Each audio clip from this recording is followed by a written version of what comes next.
The NHS is under huge pressure this winter, and flu cases have started at a record high this winter. Data released actually just moments ago have shown that the rise in London is not as steep as they expected, but the NHS must stay on high alert because in the past you have seen waves come forward in future months.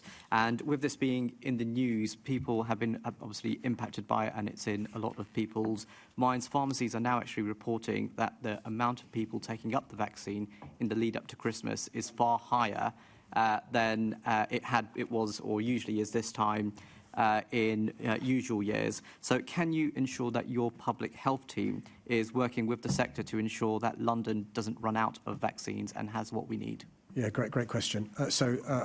My advice to any Londoner and anybody across the country who is eligible for a flu vaccine is please take it. I took mine a few weeks ago, and it's a game changer in terms of the impact when you're a target for the flu, and it's really important that people who are eligible for the vaccine receive it.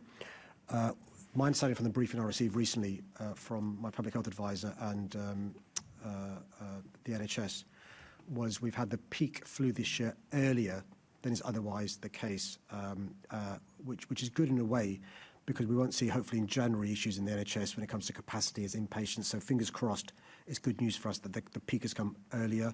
But he's spotted in terms of keeping an eye in terms of vaccine availability. The good news is so far we've got good coverage in London. And by the way, this is a nice problem to have, the fact that people have been more keen to get the vaccine as well. I've not checked in the last 2 weeks, but I'll check after this meeting to make sure we've still got coverage. What we can do is sometimes get vaccines from across the country in London if there's a particular need for that.